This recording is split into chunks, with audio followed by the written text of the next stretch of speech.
Hello everybody, today we're finally looking at the Challenge Mode mod, which is made by the Challenge Mode team, and as always, a link to the mod can be found in the description below. Ever since the first Zelda game, there have been various modes introduced to increase the difficulty of the games, from Hero Mode in Skyward Sword, to Master Quest in Ocarina of Time, and even Second Quest in the first two games. One of the most famous cases, however, was Master Mode, which was introduced as DLC for Breath of the Wild. Sadly, Tears of the Kingdom didn't get the same treatment, and won't be receiving any DLC, which is where Challenge Mode comes in, which not only adds a higher tier of enemies we saw in the Breath of the Wild Master Mode, but also a bunch of other changes, including a handful of new quests, which we'll be looking at in another video. But before we look into the individual changes in more detail, we'll first start with the actual start of the game. Now the keys, which we normally find in this room, have been transformed into a Wizrobe, a Moblin and a Lynel. Thankfully we have an Awakened Master Sword and a Hylian Shield, but you can use this as good practice for what's going to come later on. It's also probably the only time Zelda's concern here is reasonable. You are not hurt, are you, Link? Once we've finished the intro and landed on the Great Sky Island, we'll find some enemies with some extra firepower. And that isn't the only major change we're going to find while on the island. In fact, we're also going to find a lot of the enemies are now of a higher tier than what you'd usually expect, the chests having different items, some being better and some definitely being worse. We'll find enemies in spots they don't normally appear in, like this Lizalfos and like this Lynel. But you'll find changes like this all throughout Hyrule, which we'll talk about a little more later on. But now let's look at one of the big highlights of the mod, that being the new highest tier of enemies, which includes golden enemies and the Sea's constructs. Now when it comes to these higher tier of enemies, there is a whole list of changes, which I'll try and go through now rather quickly. For starters, they have an increased movement speed, increased attack speed, an increase in attack damage, and obviously more health. Freezing and electrocuting them does little, and setting them on fire does even less. They're immune to lightning, or at least take very little damage, are immune to muddlebuds, and are less affected by puff shrooms. One of the biggest buffs is that they only take 0.2 times damage from arrows, and take 1.5 times damage from headshots instead of the normal 2. They also won't drop any items when they drown, which prevents you from using any of the new weapons, horns, or gems they may drop. And the higher tier of enemies aren't the only things that are new. In fact, there are a bunch of changes to the base game mechanics. Now to go through those quickly, Link will now find it much harder to stun enemies with his attacks, will do less damage with a charged two-handed attack, charged attacks now all require more stamina and take longer to pull off, the flurry rushes perform less attacks, perfect parries have a shorter window from 5 to 3, sages will no longer attack enemies, Sidon's ability has an increased cooldown, when you die, fairies will now only give you a quarter of a heart back, there's also no one-shot protection, and you can't eat raw materials. You'll also not be able to save during a fight. Sneak strikes will now deal half damage, and the bone proficiency multiplier has been nerfed from 1.8 to 1.5. The defense up meal effect has been buffed. Attacks while riding the Lynel will now actually lower the weapon's durability. Lightning strikes have a 25% chance of spawning the higher tier enemies. Enemies will now also deal higher amounts of gloom damage, and you won't be able to restore your hearts by simply going above ground, meaning that you're going to have to get busy and start making some meals. And as we somewhat alluded to earlier, a lot of the enemy camps now are completely switched up, with it having a greater variety of enemies. A lot of the Zonai parts in the base game have also been buffed. They've also altered the upgrade costs for the armors to account for the new materials. And the non-boss enemies aren't the only ones getting changes, with both bosses and mini-bosses now having more health, moving faster / attacking faster, and dealing more damage. Although in the case of many of the mini-bosses, the increased movement speed doesn't help them too much. And going back to the bosses for a second, they all now also inflict gloom damage. And in the case of Colgera, you can no longer shoot its soft underbelly, or whatever those things are supposed to be. And as you can imagine, we also get buffs to Ganondorf, and the Demon King's army fight, along with buffs to Phantom Ganon. Now let's finally look at the higher tier enemies on a more individual scale. Firstly, we have the two constructs, which now work for Ganondorf, meaning they'll attack the lower tier constructs, and won't be attacked by things like Moblins, Bokoblins, and big boss Bokoblins, apart from the usual accidents. Now in terms of their appearance, they're mainly red, with also glowing red energy running through them. The other big change is to its horn, and maybe it's just me, but its headpiece also kind of reminds me of Ganon. Anyway, when fighting this seized soldier construct, you might as well treat it like any other soldier construct, only it's a lot faster, stronger, and has 2100 HP, giving it slightly more HP than a base Lynel. And as you saw just then, it'll also inflict gloom damage, which also applies to the Captain construct we'll look at later.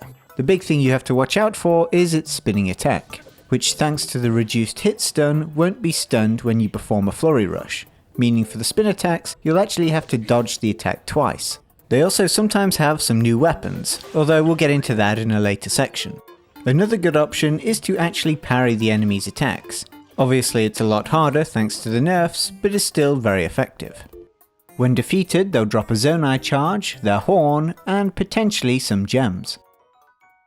Moving on to its superior, we have the Seized Captain construct, which again continues with the same colour theme as the previous enemy, with it having a predominantly red colour scheme. And the construct's horn is rather similar to the Captain Construct 4's horn. Now since this enemy is a Captain Construct, it does have all of the same moves. The only difference is it will perform them much faster, which can be quite dangerous whenever it does its dash attack. Its slam attack can also be a bit of an issue. Luckily though, it does still get stuck after performing it, giving you a good opportunity to deal some damage. But when fighting this enemy, or in fact any of the higher tier enemies now, it is best to try and single them out, as not keeping your eye on them isn't really an option. Now the next three enemies we're looking at are the Bokoblins, Moblins, and Big Boss Bokoblins, all of which behave and fight in a rather similar manner. They also obviously have the same striking colour scheme, mainly being golden with the white stripes. When looking at the horns, they do look similar to their lower tier counterparts, with the exception of the Moblin, as I don't think there's a horn that looks similar to this one. My biggest piece of advice when fighting these enemies, in fact all of the higher tier enemies, is to try and disarm them, which you can do by parrying them, electrocuting them, or hitting them with a dazzle fruit. Once disarmed, it's quite easy to dodge the Bokoblin's attacks, therefore making it much easier to deal with, the only exception being its horn charge. Like the normal Bokoblin, the boss Bokoblin is very much the same. In fact, I think its attacks are slightly slower, and in the case of its charged attack, it seems to have a longer wind-up, meaning you can avoid it just by moving out of the way. It's a similar scenario again with the Moblin. He mainly does overhead attacks, meaning you can just simply dodge to the side. Now if you're not a coward and you want to fight the enemies with their weapons, you'll have to be careful of the spin attacks, just like the constructs we mentioned earlier, as thanks to the reduced stun it is going to take multiple dodges. Now for the big boss Bokoblin, I don't think his spin attack is actually anywhere near as bad. And in fact with all of these enemies, it's not nearly as bad when they only have a one-handed weapon, as it obviously has less range. Other than that though, you can kind of fight them normally. I'd personally recommend you try and exploit any of their more vertical attacks, as they're much easier to dodge and give you a longer window for attacking.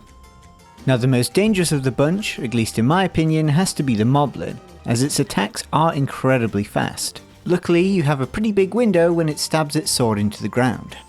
And obviously once defeated, they'll drop their horn, and some other monster parts.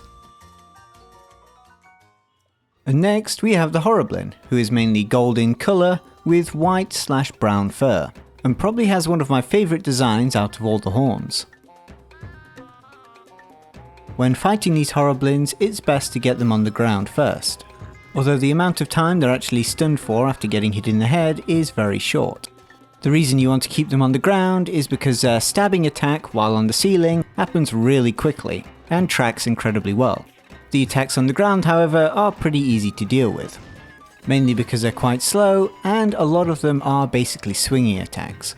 It is important to note however, with this mod a lot of Horriblins will actually be outside instead of inside of caves, so you won't be seeing them as often on ceilings. And the last of the normal enemies is the golden Lizalfos, which has golden scales in two different shades, and a pretty scary looking horn. Now fighting the gold Lizalfos actually isn't that bad. Obviously Lizalfos themselves are already pretty quick, so a golden Lizalfos is even faster. But thanks to the fact that it normally only attacks once and then runs away, it's actually quite easy to deal with them. You do have to be careful of their horn attack, but often they start that very far away from Link, giving you plenty of time to deal with it. One thing I did notice about the Lizalfos is it's actually quite hard to get a headshot on them. From what I can tell, to actually get a headshot you have to hit it in its jaw. And unlike the previous enemies we've looked at, this Lizalfos obviously drops 2 items, its horn and a tail. Now moving on to the last enemy, we have a golden Lynel. He's mainly gold in colour with golden/brown stripes and white hair. He also has Lynel Weapons, which we'll get into later on. And just like the Lizalfos earlier, he has 2 items he'll be dropping once defeated. Now fighting the Lynel is obviously pretty similar to fighting a normal Lynel, but his attacks will be a lot quicker, meaning there'll be a lot less time in between its attacks. And while it does make the fight a lot harder, it does make it much more enjoyable. I'd also recommend that you learn how to dodge the Lynel's attacks, as you aren't going to be able to abuse the normal Lynel weaknesses, or at least not to the same degree. And once defeated, he'll drop 2 new horns, maybe some gems, and obviously his weapons. Speaking of weapons, let's look at the new weapons introduced. Now the first weapon we're looking at is the Seized Construct Sword, which deals 20 damage and has a durability of 40. And to obtain the weapon, you'll have to kill a seized construct that's holding it. Next we have the Seized Construct Shield, which has a guard rating of 60 and a durability of 20. And just like the sword, you'll have to find an enemy carrying it. And next we have the two-handed version of the sword, the Seized Construct Longsword, which deals 29 damage and has a durability of 29. And now for the last of the Zonai melee weapons, we have the Seized Construct Spear, which deals 16 damage and has a durability of 52. And lastly, the Seized Construct Bow, which deals 42 damage and has a durability of 45. Now both the sword and shield are actually quite strong, with the sword having similar stats to a pristine royal broadsword, and the shield is even stronger, with it having very similar stats to a savage Lynel shield. But if you want to make the most of these weapons, you want to be using the Zonai based fusers. Personally, I'd recommend devices for the shield and some of the horns for the sword, as all of the Zonai devices do have the Zonai buffs. Now moving on to the two-handed sword, you do have to be a little bit more careful, as obviously two-handed weapons are a lot slower, which can be a problem when using this mod, as enemies don't give you much room to breathe. And despite the two-handed charged attack taking much longer, it is actually still quite powerful, mainly down to the ending attack, which does stun enemies. And for the last of the melee weapons, we have the spear. Now spears in general in this mod are actually pretty useful, as they allow you to stay further away from enemies, giving you more time to react to their attacks. The stats on the spear are also pretty good, with it having the same amount of damage as a light scale trident, with less durability. And finally the bow, which has similar stats to that of a royal bow. What makes this bow special, however, are that the arrows fall a lot less, or take a lot longer to start falling, similar to the dusk bow in the vanilla game, making it much better for the more ranged encounters. Now, as you've already realised, all of these weapons are corrupted counterparts of the normal Zonai weapons, which is obviously evident in their red designs. In fact, the handles often remind me of the shadow beasts from Twilight Princess, with the red and black design. And next, we have the Lynel weapons from Breath of the Wild. The Lynel sword deals 16 damage and has a durability of 20. Then we have the Mighty Lynel sword, which has a damage of 28 and a durability of 25. And for the last of the Lynel swords, we have the Savage Lynel sword, which has a damage of 38 and a durability of 27. Now the Lynel swords are pretty strong, which is expected, as you are going to have to defeat Lynels to get them. And for those of you who didn't play Breath of the Wild, the stronger Lynels tend to have the stronger weapons. One thing these weapons have over the Breath of the Wild counterparts is that you can actually block and parry attacks without a shield. Outside of the ability to block without a shield, the weapons have no other special properties, but make great weapons thanks to their naturally high stats. And moving on to the Lynel spears, we have the Lynel spear, which deals 12 damage and has a durability of 28. We then have the Mighty Lynel spear, which deals 21 damage and has a durability of 33. And lastly, we have the Savage Lynel Spear, which deals 30 damage and has a durability of 34. The Lynel Spears are some of the strongest spears in the game, with the Savage Lynel Spear doing the same amount of damage as the Gloom Spear, just with a little over 2 times the durability, along with the Mighty Lynel Spear being the third strongest spear in the game. And just like I mentioned earlier, these spears all have the advantage of you being able to block and parry with them without the use of a shield, which is incredibly useful for both spears and two-handed weapons. And for the last set of Lynel weapons, we have the Lynel Crushers, and the weakest variant deals 22 damage and has 15 durability. The stronger version, the Mighty Lynel Crusher, deals 35 damage and has a durability of 20. And then we have the Savage Lynel Crusher, which deals 47 damage and has a durability of 22. Now, as mentioned earlier, the two-handed weapons can be rather awkward to use, mainly because they're a lot slower and enemies move a lot faster and attack a lot faster. However, they still can be super useful, especially again because of their ability to stun enemies. Something that really helps compensate though for their slow attack is the ability to block with these weapons, which can help you in dangerous situations, especially when you have little time to react. And just like a lot of the blunt two-handed weapons in Tears of the Kingdom, it is also better at breaking rocks, which is going to be super useful if you have to fight any strong taluses. And spoilers, there is a very strong talus in the challenge mode mod. Now moving on to the fuses dropped by enemies, we have the Sea's Soldier's Construct Horn and the Sea's Captain's Construct Horn. In terms of numbers, the Soldier's Horn has a damage of 40, and the Captain's Horn a damage of 47. Looking at the Soldier's Horn first, it deals the same amount of damage as a white-maned Lynel Mace Horn or a Gibdo Bone. Aesthetically, I'm a big fan of this fuse as there aren't many axes or axe-like weapons in Tears of the Kingdom, and I still think this fuse reminds me of Ganon's head. Moving on to the next construct part, we have the Captain's Horn, which deals slightly more damage than the white-maned Lynel Saber Horn.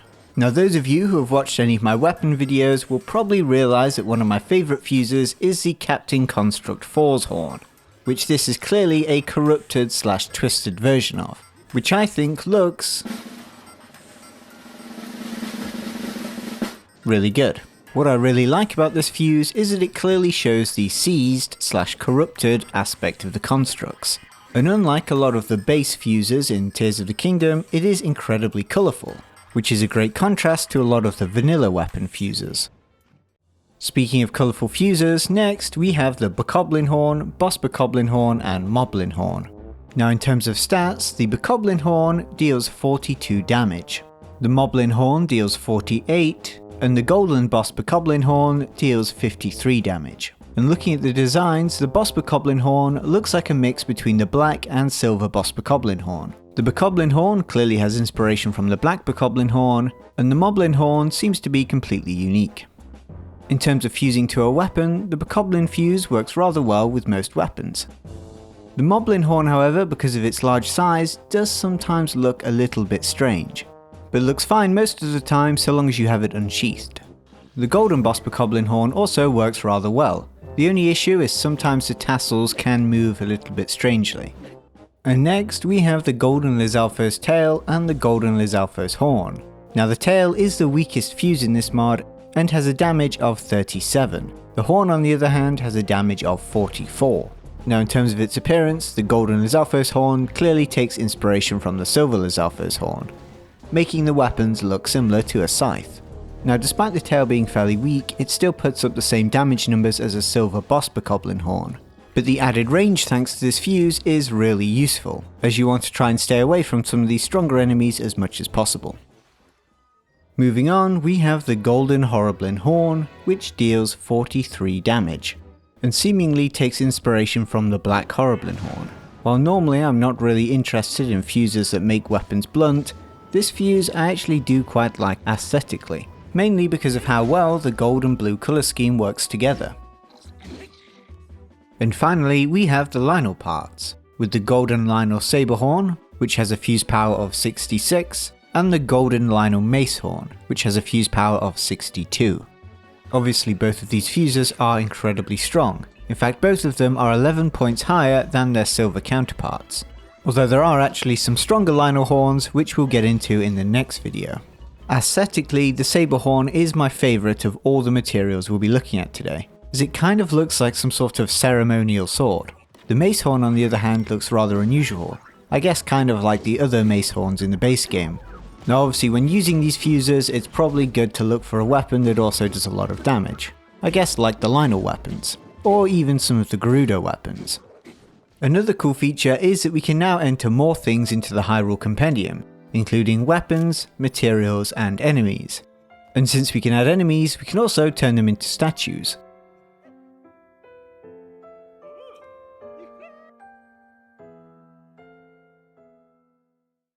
In the next video, we'll be looking at some of the new quests introduced in challenge mode, which also come with some new enemies, weapons, and fuses. We'll also have a close look at Ganondorf and anything else I might have missed in this video. Please remember to give any thanks to the challenge mode team, and as always, you'll find a link to the mod in the description below. Thank you for watching.